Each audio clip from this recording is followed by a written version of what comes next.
This is a comprehensive review of the Dji Spark. Tech here, and today we're going to be doing a comprehensive review of the Dji Spark. This is not a sponsored video, by the way. The Dji Spark is a really compact drone that's really just a smaller version of its older brothers, the Mavic Air and the Mavic Pro. As far as the physical aspect goes, yeah, it's smaller than the Mavic Pro and the Mavic Air.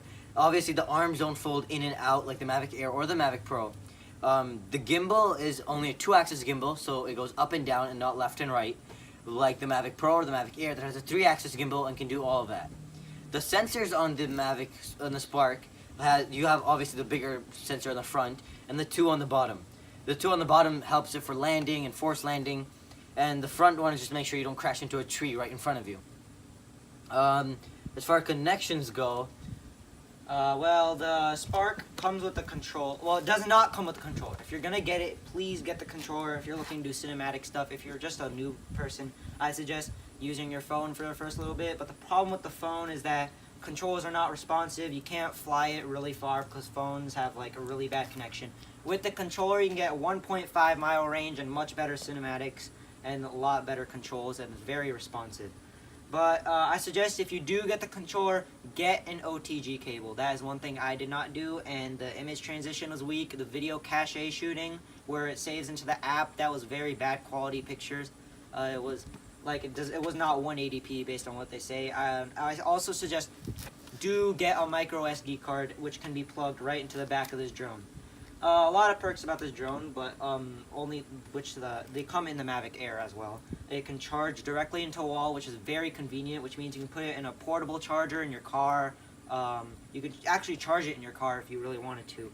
And also compared to the Mavic Air, the footage is not 4K. This drone does not shoot 4K at all. Like, it just shoots 1080p, and as he said, it's a 2-axis gimbal, not a 3-axis gimbal.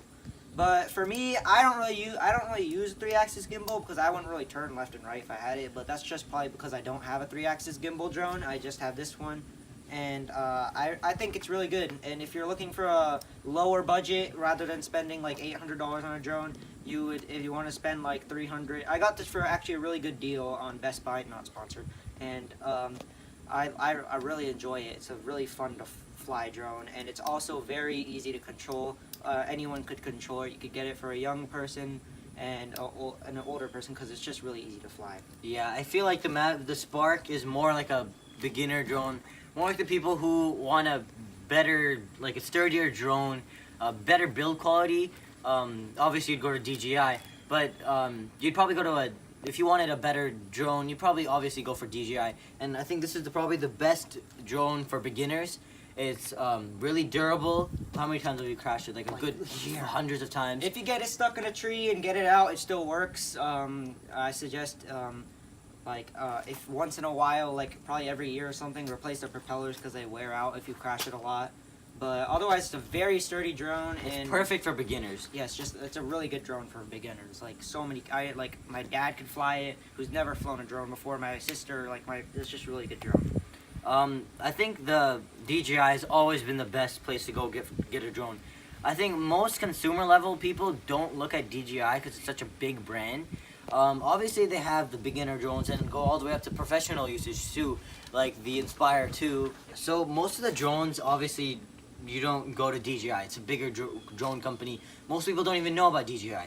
DJI is probably the best drone company there is, best place to go to get a drone.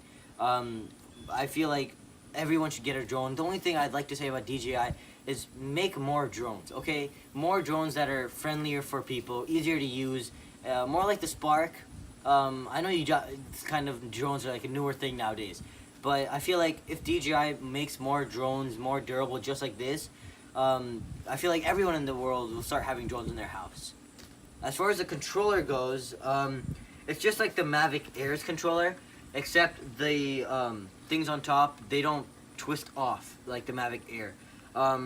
I really suggest getting a stick protector if you're one of those people that just throws it in their backpack. But I used a box that actually came in as a storage. It's very good storage. It's not that bad actually. Also, the Mavic Pro, it has that LCD screen on top.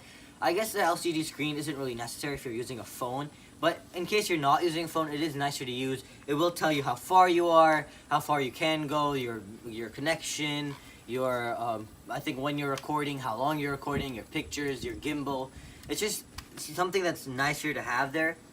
Also on front you have your sport mode on off switch, the sports mode. You have your I think this is just like a pause button to stop your recording.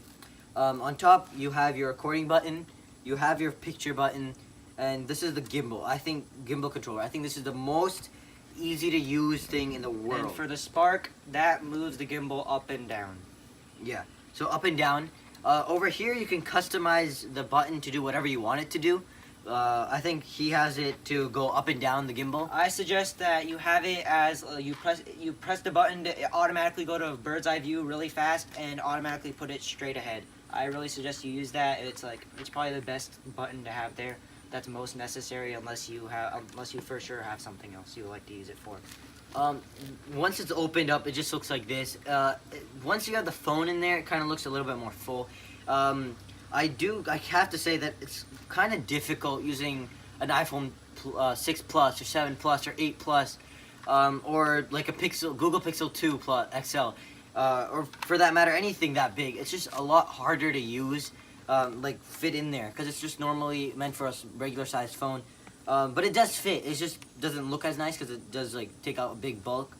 Another thing, I kind of guess this is just for software, but the iPhone 10, you will get problems with that black bar. With the iPhone 10, you will have problems because it will take up the full thing, but it will have that thing there, and it will interfere with your signal sometimes, and it will interfere with your footage, and just looking at the screen, it'll just look terrible. But I mean, I guess if you can deal with that, you'll be okay. Anything else you need to add? Well, if you do have an iPhone 10, you have that problem. Just, I really actually would use an older phone. If you have an older phone that you had before, you can actually just, like, you don't really need service for this. You can just have dedicated, like, a phone without service, and you can just use that as a drone dedicated phone that you can use for your Spark or all your drones.